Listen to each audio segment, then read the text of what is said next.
people? It's bloody freezing. It looks nice and sunny, but it's not. It's cold. I've got layer upon layer on. I look about twice the size of my normal self.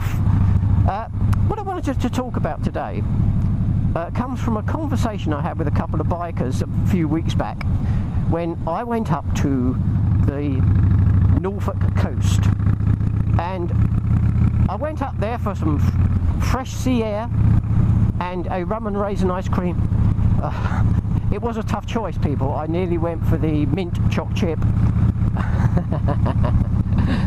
And while I was up in Norfolk, I met a couple of bikers. Now, they weren't Harley people. They weren't on Harleys. One was on a Triumph Bonneville. The other one was on a Victory. And I think it was, I'm not quite sure, but I think it might have been the Jackpot. I think there's one called the Jackpot. Any road, it was during a conversation with these guys, when, that was a bump. During a conversation with these guys, when we started talking about our choice of bikes, and the guy that was on the Victory said, I nearly bought a Harley, but I didn't, because when you buy a Harley, you're not just buying a bike, you're buying a lifestyle.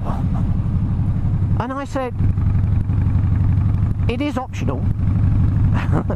You don't have to instantly become a Harley geek or anything like that. And other things have been said to me over the years about the whole setup of Harley and the relationship between the sort of dealerships and HOG, the Harley Owners group, and the chapters, the clubs that are all over the country. I think there's probably in the region of around I think 30 something in the UK.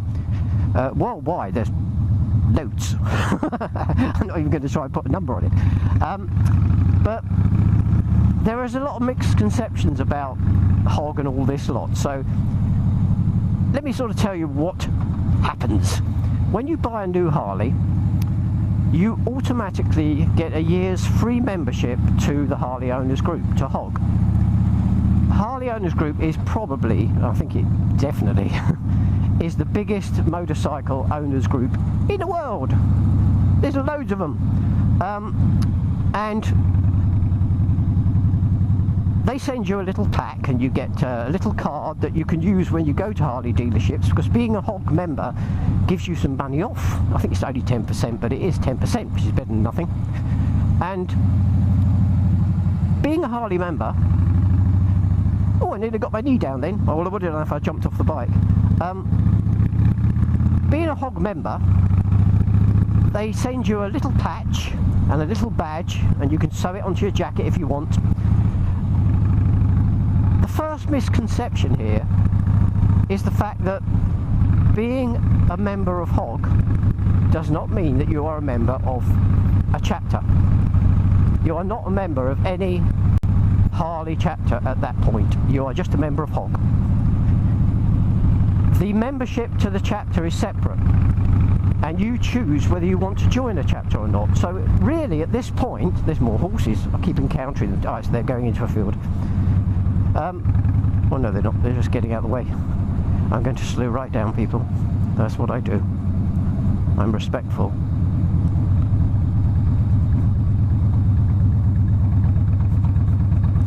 Which has got more horsepower? Probably them. Yes, where was I? Oh, that's where I was, yes. The chapter membership is separate, and what happens is that you sort of join a chapter if you want to experience different things. That's the kindest way to put it there. I want to experience it. No, what it is, the reason I joined, that'd probably be better to tell you that. When I bought my first Harley, I was living in Oxfordshire, and I went to the Oxford Harley Davidson dealership, and I joined the Oxford UK chapter. And the reason I joined was because at that time the riding that I was doing was samey. I'd go out for a blast and I had about half a dozen different routes that I would take, but after a while they get a bit monotonous. after a while you get bored, you start doing them backwards. I reversed the Harley. No, I didn't. That would look pretty cool, that wouldn't it, if you could reverse it. I'd do them the opposite way round, so that just to try and make them interesting. And when I looked at the Harley Oxford Davison chapter, the Oxford UK chapter, I looked at the diary of events of ride-outs and non-ride-out events that they had, and I thought, I want to do some of that. I want to go somewhere else, somewhere different. When I moved to Northamptonshire, I joined Nene Valley chapter, and with those two chapters I did things that I would never have done had I stayed a solo rider. I do enjoy solo rides, don't get me wrong, but I've ridden around Silverstone racetrack with a Harley group. I've stayed over at weekend rallies. I did a massive rally down in Bisley near Guildford, which was loads of Harley chapters all joined together. And in fact, I did the rally with Oxford. Hello, Squirrel. I did the rally with Oxford, and then a few years later I did it again with Nene Valley. But I've done loads of things, toy runs, charity runs, all sorts of things. The one I'm most proud of, and I don't mind telling you this, people, the one that I'm most proud of is the fact that when I was a member of Nene Valley, our director was a gentleman called Martin Dickinson. And one day, Martin had a ride-out planned up to the National Arboretum in Staffordshire. I don't know if at that point he planned to make it an annual event, but I think he probably did.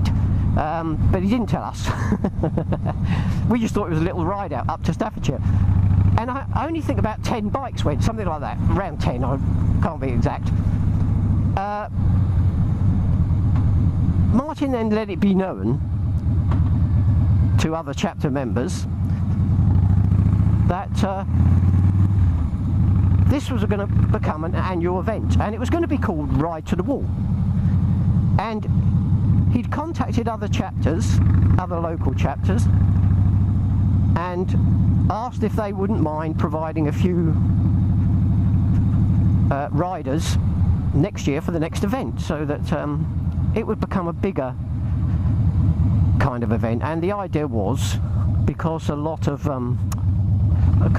Harley riders in chapters are ex-military, the idea was that he might get together maybe a few hundred bikes, which would be good, and there could be a service and people could pay respects to the fallen. A great cause. And I think Martin was planning, he was probably planning on a few hundred bikes, you know, maybe 600 if he were lucky, or something like that. By the time the ride came around, the first ever proper Ride to the Wall, I think around about 2,000 bikes turned up, or just shy of 2,000 bikes. And of course, ever since then, it's gone mental. And if you've never heard of it, where have you been?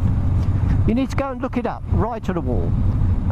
It's an open event now. Back then it was a chapter event, so only Harley chapter members could go. But now it's an open event, so no matter what you ride, you can take part in Ride to the Wall. So that's what I got out of it. So I would always recommend, the chap that did a video saying, I'm not sure whether I'll join a chapter, I watched it the other day, join it. Even if you only attend a little while, join it. Yes, so to recap, the dealerships do not run the clubs. I've had that said to me as well. People have said, oh well, the dealers, they run the Harley chapters so that you spend money with them. They don't. They sponsor them and they will support them, but there are, and I say sadly because it is sad, there are sadly quite a few what we call orphan chapters. These are chapters that don't have a dealership, or they once had a dealership and the dealership's closed. They kind of lose their base, because it's a meeting point. You can grab a coffee, you can chat to people, but the dealership is not the club. The club are the people in the club and the club that run it, and it's part of HOG. It's a slightly different part of HOG, but it's a part of HOG. So I'm pleased to say that when the Toaster branch closed, of the Harley dealership in Toaster closed, the Nene Valley chapter continued to run, and is still running now, and will continue to run for years to come, because it's the people that keep it running. And so just to be aware, dealerships do not run clubs. They may sponsor, they may turn up at the club nights. I know in Oxfordshire, the dealer principal, or the DP they call him, he used to turn up sometimes at the club night, and he'd donate a few bits for the raffle. What a nice guy. Never won any.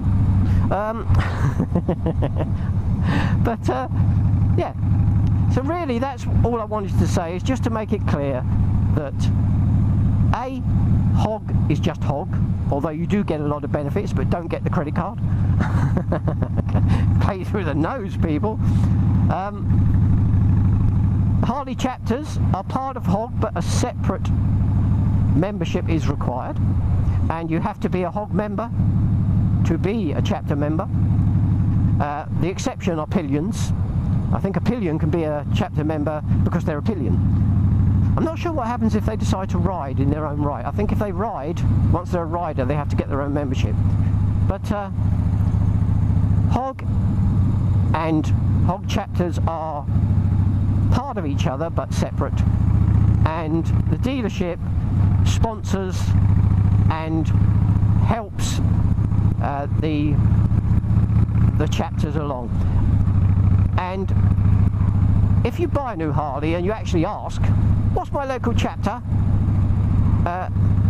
they, I hope, are very kind and will tell you, because if you've travelled from Northampton and you've gone up to Uppingham, where the local chapter is called Rutland, and you say, who's my local chapter? I'm hoping the dealership, even though they know that their local chapter is Rutland, would go, ah, well, your local chapter is actually Nene Valley. And I will give you the contact numbers, or just go on the website here and you can get all the contact details and blah blah blah blah blah blah. So that's it, people. If you're a biker, you ride safe. If you're not a biker, you be safe, and I'll catch you all later. Bye, people.